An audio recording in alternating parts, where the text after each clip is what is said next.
The sun blazed down on the city, bouncing off the towering glass walls of Chief Obina's mansion. It was a palace of wealth, white marble driveways, golden lion statues guarding the gates, and a fleet of black SUVs lined up like soldiers ready for battle. To passers-by, the mansion was a dream. To those who lived within, it was a prison. Chief Obina, a billionaire in his late 50s, strutted across the compound with the arrogance of a king. His agbada shimmered with embroidered gold threads, and a fat cigar rested between his fingers. The man lived as though he owned not only money but destiny itself. Behind him trailed his house helps, young men and women dressed in plain uniforms, their eyes downcast. Some carried his shopping bags. Others held trays with bottles of chilled wine. Useless people. Obina barked as one of the boys tripped slightly on the steps. "Sir, I'm sorry," the boy whispered, trembling. "Sorry for yourself," the billionaire thundered, raising his cane as if to strike him. "If not for me, you would still be in your filthy village, chasing goats. I feed you, I clothe you, and this is how you repay me." The boy bowed low. "Yes, sir. Thank you, sir." From a balcony, some guests, wealthy friend to Chief Obina, watched the scene unfold. They chuckled at his harshness, sipping champagne as though cruelty were a sport. Inside the mansion, the contrast was even sharper. The dining hall was a cathedral of luxury. Crystal chandeliers glistened above long mahogany tables laid with golden plates and imported wines. Chief Obina sat at the head of the table like an emperor, tearing into a roasted turkey with greasy fingers. His house help stood by the wall, hungry, watching silently. Their stomachs growled, but they knew better than to ask for food. Obina snapped, noticing one maid's eyes stray toward the turkey. "What are you staring at? Do you think this food is for you? This is not the type of rubbish you eat. You people should be grateful I even give you rice water in the kitchen." The maid quickly bowed her head. "No, sir. Forgive me, sir." His laughter boomed across the hall. "I will teach all of you your place. You are nothing but dust beneath my feet. Without me, you are nothing." Outside, the house help stole quick glances at one another. Their hearts carried silent screams, but their lips spoke only obedience. In the stillness of their quarters at night, their true emotions would surface. But for now, they endured, trapped in a mansion of arrogance. When night fell, the glitter of Chief Obina's mansion dimmed, but the weight of his cruelty remained heavy on the hearts of those who served him. In the farthest corner of the compound, behind the shining cars and blooming gardens, stood a small block of servant quarters. The walls were cracked, the roof leaked when it rained, and the air inside was always damp and hot. It was a world far removed from the chandeliers and golden plates of the main house. Inside, the house help sat silently after a long day. Their clothes smelled of soap and sweat. Their hands bore the marks of endless scrubbing, and their eyes were heavy with exhaustion. Ngozi, one of the youngest maids, curled on her thin mattress. Tears trickled down her cheeks as she whispered, "God, why did you bring me here? Every day he calls me worthless. Every day he reminds me of how poor I am." Beside her, Chinidu, a tall boy with a lean frame, sat hunched over a small candle, his eyes fixed on a tattered notebook. His voice was low but firm. "Don't cry, Ngozi. One day we won't be here. I'll finish my night classes, I'll get my certificate, and I'll leave this place. He thinks we are nothing, but he's wrong. God sees everything." Ngozi sniffled, wiping her tears with the back of her hand. "But, Chinidu, how long will it take? I've been here for 3 years. My family thinks I live in paradise, but they don't know the truth." Chinidu closed his notebook and looked at the others. There were 6 of them in the small room, each with their own dreams buried under the weight of servitude. Ada, who once dreamed of becoming a nurse, polished her old nursing textbook whenever she had a moment. Musa, the quiet cook's assistant, was learning how to trade online with a second-hand phone he secretly bought from the market. That night, as the mansion above them glowed with laughter and music, the house helps bowed their heads together. Their voices rose in prayer. "Lord, lift us out of this life. Let our tears not be in vain. Turn our suffering into testimony." The candle flickered, casting their shadows on the cracked wall. In their hearts, A small flame of hope burned brighter than the gold that decorated Chief Obina's dining hall. Though they lived in silence, their prayers were not silent at all. They were seeds, waiting for the right season to break through the soil. It was Saturday night, the night Chief Obina lived for.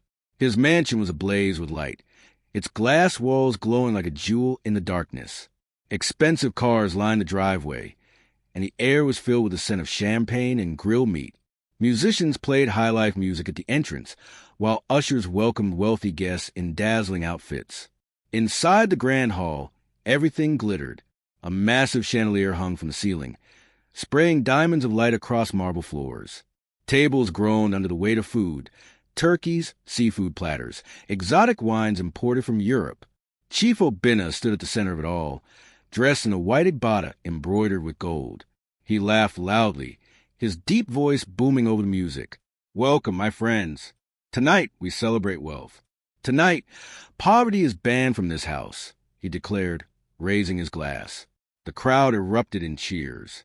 Behind him, the house helps stood lined up like statues, trays in hand. Their uniforms were plain and worn, making them invisible among the wealthy, except when Obina decided to use them for sport. At one point, he snapped his fingers at Ngozi, the young maid. She rushed forward with a tray of drinks, her hands trembling slightly. Obina sneered, loud enough for everyone to hear. "Look at her hands, shaking as if she's carrying the whole world. Do you see, my friends? These ones were born to serve. Without men like me, they would be lost in the mud of their villages." The crowd roared with laughter. One of his guests, a pot-bellied businessman, joined in. "Ah, Chief," at least to give them food. "If they were with me, they would not even taste my scraps." More laughter. Ngozi bowed her head, her cheeks burning with shame. She dared not raise her eyes. Then Obina pointed at Chinidu, who was pouring wine for another guest. "This boy, do you know what he told me one day? That he wants to go to university. Ha ha ha. Can you imagine? A servant dreaming of becoming a scholar. My friends, tell him, should he not wake up from that foolish dream?" The hall exploded with laughter again. Some guests clapped mockingly, others whistled. Chinidu's face remained expressionless, but deep inside his chest, his heart burned with silent fire. Obina basked in the attention, spreading his arms wide. "They are lucky to breathe the same air as me. Without me, they are dust, and dust they will remain." The music swelled, glasses clinked, and the laughter of the rich echoed through the mansion. But in the corners of the hall, where the servants stood in silence, a different sound lingered, the sound of silent anger, silent shame, and silent prayers. That night, Chief Obina believed himself untouchable. Surrounded by wealth, power, and praise, he did not see the storm that was gathering beyond his golden gates. Morning came with a heaviness that Chief Obina did not yet understand. The mansion, once full of noise and activity, felt unusually quiet.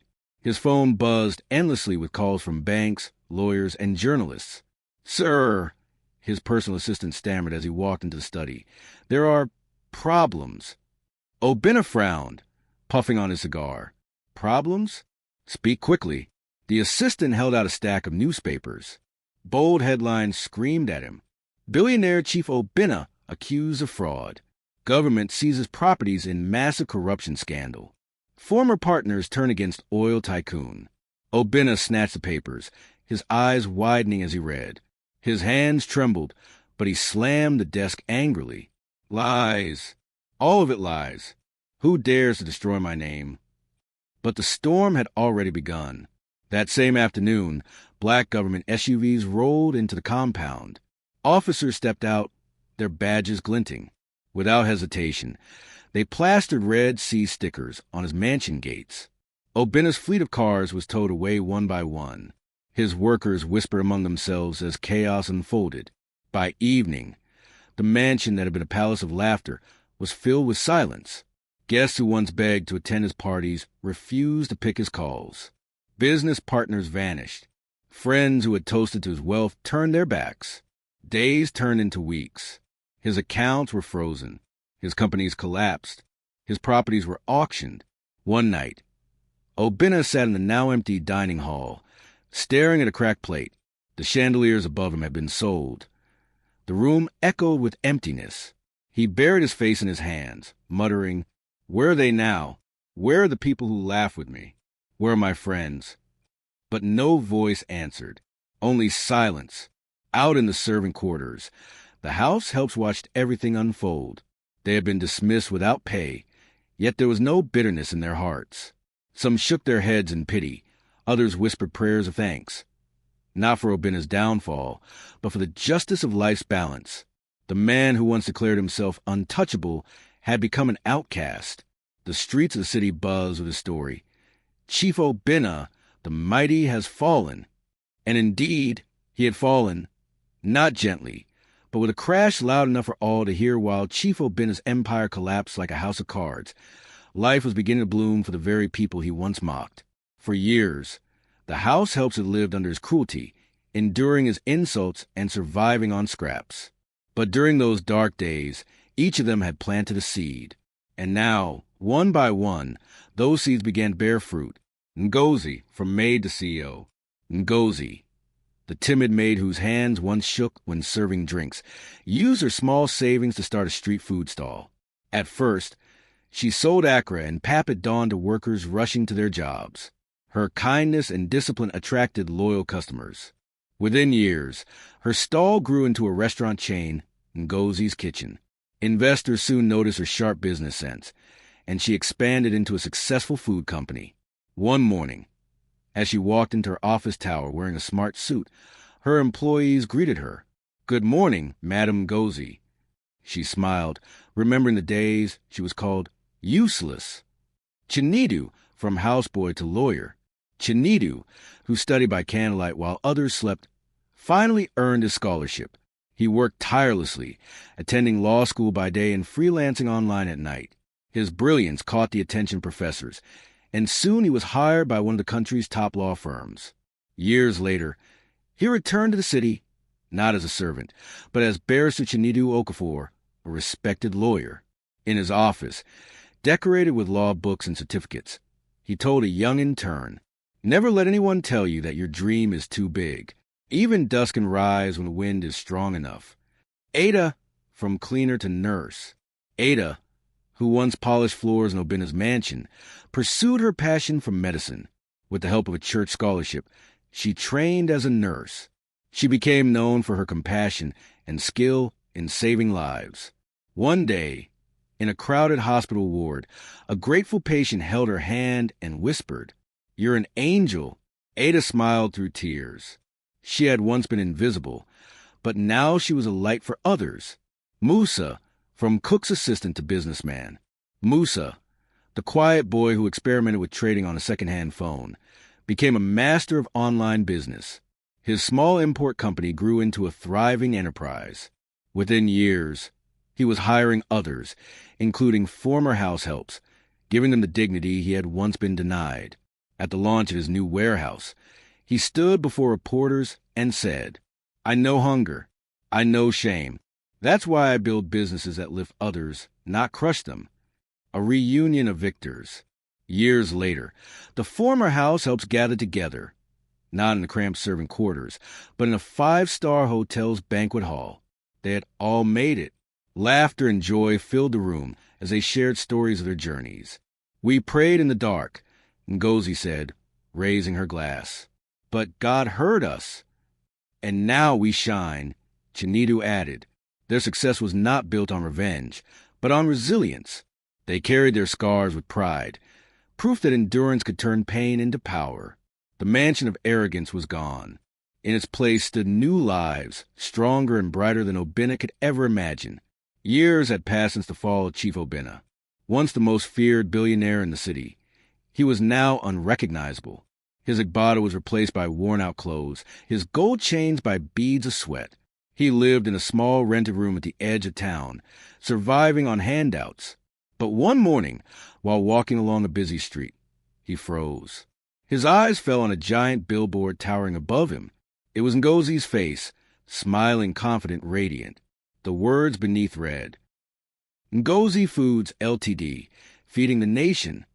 Obina's lips trembled. "Ngozi, my maid." His heart sank deeper when he saw another headline in the newspaper stand nearby. Barrister Chinedu Okafor wins landmark case. And beside it, another, Nurse Ada honor for saving lives in rural communities. He felt his knees weaken.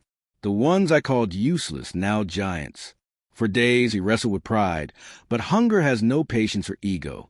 Finally, he gathered courage and walked into Ngozi's towering corporate office. The receptionist frowned at the ragged old man before her. "Sir, who are you looking for?" Obinna swallowed hard. I need to see Madame Ngozi." She gave him a long look, then picked up the phone. Minutes later, 2 security guards escorted him upstairs into a wide, gleaming office. The air smelled of success. Polished floors, large windows, framed awards. At the center sat Ngozi, dressed in an elegant navy blue suit. She looked up from her desk, her eyes narrowing as recognition struck. "Chief Obinna," she said slowly. Obinna fell to his knees instantly, his voice breaking. "Ngozi, my daughter, please forgive me. I was blind. I was cruel. Look at me now, I have nothing. I beg you, don't let me starve." The room fell silent. The same man who once called her worthless was now at her mercy. Ngozi's secretary gasped. The guards shifted uncomfortably. But Ngozi rose from her chair, walked around the desk, and stood before the man who had once been her master. She looked down at him, not with mockery, but with quiet strength. "You once fed me scraps," she said softly. "You told me I was dust, but I chose not to become like you. I will not mock you, Chief. I will not treat you as you treated us." She turned to her secretary. "Get him food, proper food, and arrange a small allowance for him." Obinna's tears spilled freely. "Ngozi, after everything I did, you still show me kindness?" Her gaze was steady. "Because I learned that true power is not in wealth, but in compassion. You lost everything because you had no kindness. Let that be your lesson." Obinna bowed his head, unable to speak. The once proud billionaire was now humbled by the very hands he had once despised. The story of Chief Obinna spread across the city like wildfire. At first, people whispered it in markets and bus stops. "Have you heard? The mighty billionaire who mocked his servants now eats from their hands." But soon it became more than gossip. It became a parable, a cautionary tale told from classrooms to pulpits. In churches, pastors preached. "Remember Chief Obinna, who dined on gold but lacked compassion. Wealth without humility is a curse." In schools, teachers reminded their students, "Respect even the lowest among you. Tables can turn." Even in the villages where Ngozi, Chinedu, Ada, and Musa had come from, their names became songs of hope. Parents told their children, "Don't give up. Even if you are mocked today, tomorrow may crown you." As for Obinna, he lived quietly in a small home provided by Ngozi's foundation. He had food, clothes, and a bed to sleep on, but no riches, no fame, no mansion. His laughter no longer boomed across grand halls. Instead, he spent his days in reflection, sometimes watching the news as his former servants achieved greater heights. One afternoon, a group of young boys gathered around him. They had heard rumors that he was once powerful. "Papa," one of them asked, "is it true you were once a billionaire?" Obinna sighed, staring into the distance. "Yes, I was, but I thought money made me a god. I forgot that people matter more than gold, and so I lost everything." The boys exchanged curious glances. One whispered, "So what is the lesson, Papa?" Obinna's eyes watered as he spoke, his voice heavy with regret. "Treat everyone with kindness. For the person you mock today may be the hand that feeds you tomorrow. Riches fade, but compassion endures." The boys nodded, their young faces etched with understanding. The story of Chief Obinna would live on, not as a tale of a billionaire's wealth, but as the warning of a billionaire's fall and the triumph of those he despised. And so, the wheel of fortune turned, leaving behind one eternal truth. Kindness is the only wealth that never fades.